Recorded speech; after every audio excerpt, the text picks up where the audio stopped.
Hi, my name is Gerhard Schwantner and welcome to Selling Power's Daily Report. Today we continue our conversation with Dr. Chris Croner. He's the author of a wonderful book called Never Hire a Bad Salesperson Again. Welcome, Chris. Thanks, Gerhard.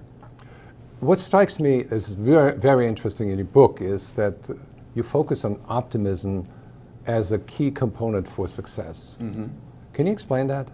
Optimism is absolutely essential. It's an interesting lesson that we learned early on. You know, initially when I was looking at Drive, I was looking at need for achievement and competitiveness. And there was an individual that we had hired for one of the companies that we had worked with about 6-7 years ago. This person was full of need for achievement, full of competitiveness, but they just weren't succeeding. And we're trying to understand why, what was going on. And the person had left the company, and sort of in the conversation I had with the sales VP, he's scratching his head, couldn't understand it.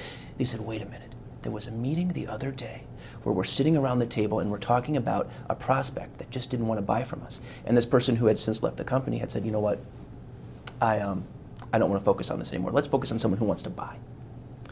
Someone else at the table then stood up and said, no, wait a minute. This is a chance to educate this person. That's when the light began to dawn for me. There's something else going on here. There's this sense of certainty that the best salespeople have. And that was what I began to explore as the final piece of the Drive model. You know, a person can have all the desire to succeed in the world, but if they really don't believe deep down that they can do it, it doesn't matter. So do you believe in the old saying, what the mind can conceive and believe it can achieve? Absolutely. Is that positive visualization?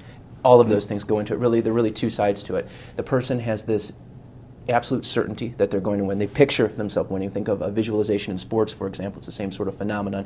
They visualize the meeting going well. It's like before I walked in here, you know, I visualized us connecting really well, and I think we've done that. Similarly, they're resilient. When the door gets slammed in their face, that's fine, because surely the next time they will succeed.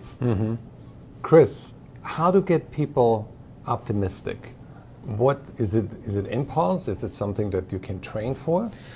It's very difficult to train someone to become optimistic. Essentially, you've got to put the person on the couch. There needs to be some therapy done, really.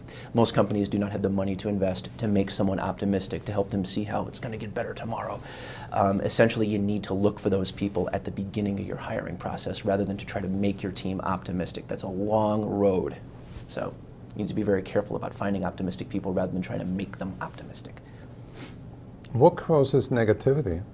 Negativity is typically caused by, well, really a couple things. It's kind of the old nature-nurture model. You know, you have someone who's wired in more of a neurotic way, grows up learning that they can't succeed or having the door slammed in their face and reacts to that negatively, and it sort of creates a vicious circle, if you will, throughout their life. And that plays out day after day after day at work. And so sales is really not a good place to have someone with that sort of mindset. I wrote an article once called Woody Allen on a Cold Call, and you can sort of picture that happening and kind of picture the ultimate, you know, scared person, you know, in that cold call situation.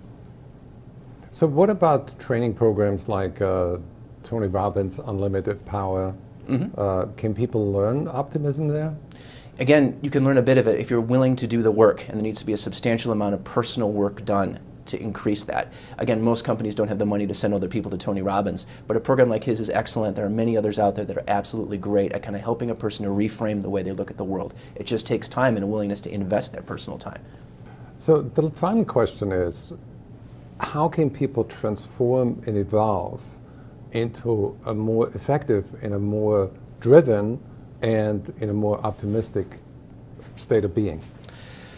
That's kind of the sad part, is there's not much we can do to improve it. And that's the thing about Drive.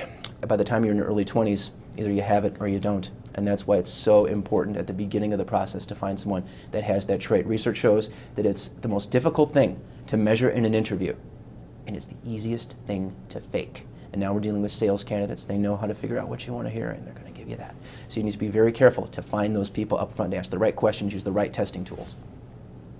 So that's why you are in the business where you give people the opportunity to test drive a candidate so the candidates won't take them for a ride. Exactly. Very well said, sir. Thank you, Chris. Thank you, Chris. And if any one of you wants to learn more about Dr. Chris Croner, go to the website salesdrive.info. Thanks, Gerhard.